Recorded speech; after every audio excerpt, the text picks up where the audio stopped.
What's up, guys? Messing around again. Had another idea.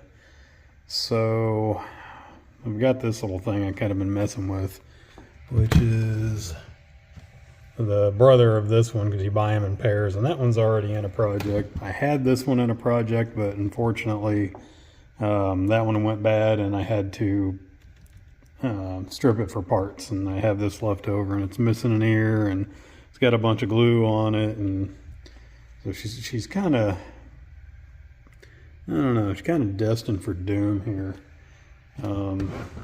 Got the old amp here that I really don't like that much, but it's all I have on the bench for testing and messing around. So basically what I'm wondering here, so on your typical audio unit that is set up sound correctly, you will have your highs, your mids, and your lows. That is pretty typical for an average, decent quality unit. So most of the time, all you're going to have is these top two. You're not going to have your lows. So you're just basically getting, you get what you get is basically what it is. So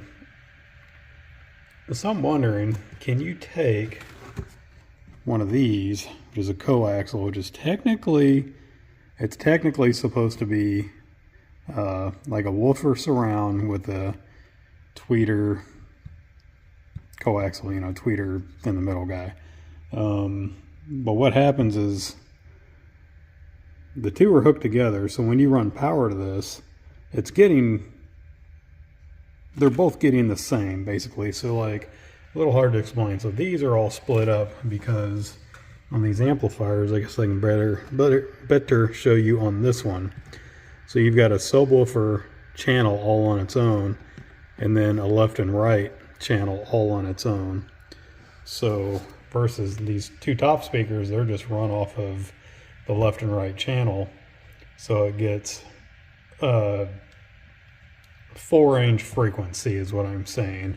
And the bottom ones are ran off the subwoofer channel, so they're limited to like under 100 hertz. And there's low frequency passes, band pass, all that stuff. So there's not voice coming through these bottom ones. So basically this just sounds better than running a full frequency response to the speaker, and then the woofer and the tweeter are both sharing that. And that's why you have these capacitors, resistor, and line to your tweeter so that your tweeter doesn't get blown, because it's receiving the amount of wattage that the whole thing as a unit is supposed to receive, if that makes sense. So what I'm thinking, can you take a 2.1 like this? So see, it's got a subwoofer output, and then it's got left and right outputs. Can you take something like this and run the woofer channel off of the woofer and the left and right full range off of the tweeter? Now this has bass control on your left and right, so you can turn the bass way down so you don't blow the tweeter out, and then you can drive the shit out of the woofer. I'm just curious, since this is kind of a, I don't know if I'm going to keep this, throw it away. I can't really use it because it's missing an ear, so I figured I might as well mess around with it and see. So now how this tweeter works is it's got a wire that runs down through the center of the magnet, and it comes out down the center, travels down this sticker, up and into this capacitor. So I'm going to cut these wires. I'll probably take this capacitor out and wire that in just so it doesn't sound like complete poo-poo. Really don't need to, but I will. And then all you'll have is these two lugs going directly to your, I'm going to call it a woofer, even though it's a full range compression, whatever words and stuff. But if you use it as a woofer, it's a woofer, is what I'm saying. Let me kind of dissect this a little bit, and then I'll be back. Actually, before I dissect it, let's hear it as it is. It might be a little loud for earphone wearers. Oh yeah, that'll be in a future video. Freaking Hoss is it underneath here. Just get you a little bit of that. Don't worry about that. All right, I'm going to turn this on. Now again, I'm using copyright-free music, so I shouldn't get dinged, but here we go. I'm going to hit it hard, and it's going to be getting, at this volume level, maybe about 70, 80 watts. And this isn't really rated for that, so let's hit her. I said let's hit her.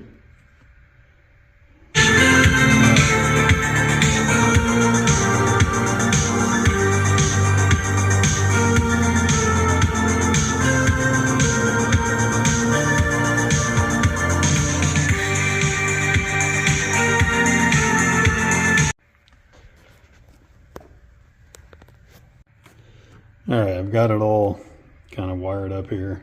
Got that little guy in there. Just going to hit it, and I'll kind of show you how I have control over both. So here's your tweeter only.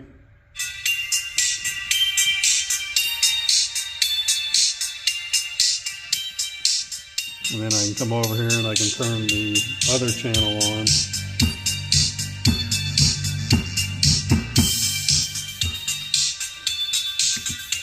So let's wire this a little better and throw it in the hole here, and then really hit it.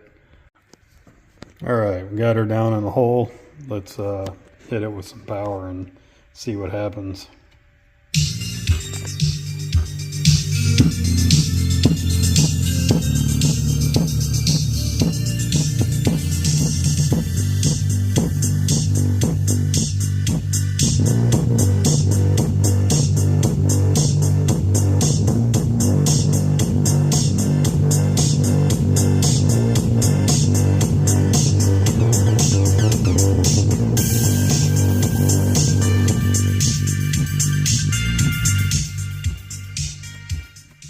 Man, that's loud. I don't even smell it burning. I guarantee you if I was using that amp, I'd be smelling it burning right now. Alright, so it works.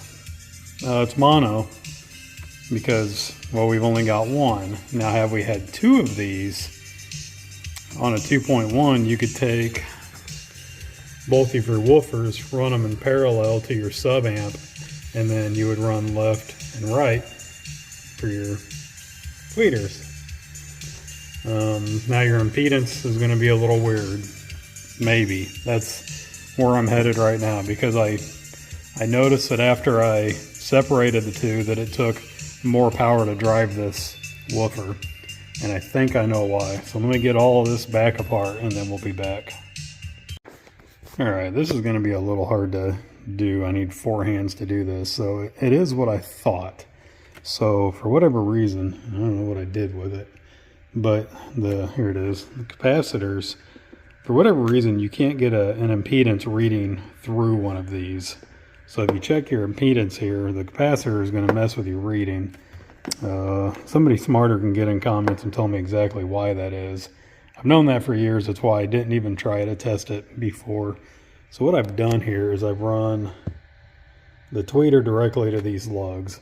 So this will be the actual impedance, but now you can read it, whereas before you cannot.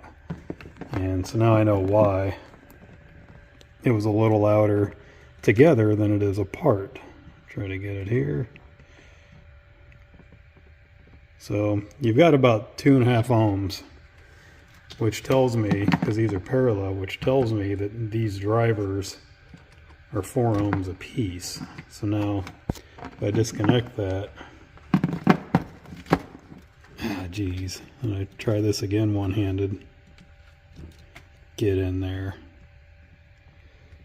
Yeah, you're gonna have 4 ohms.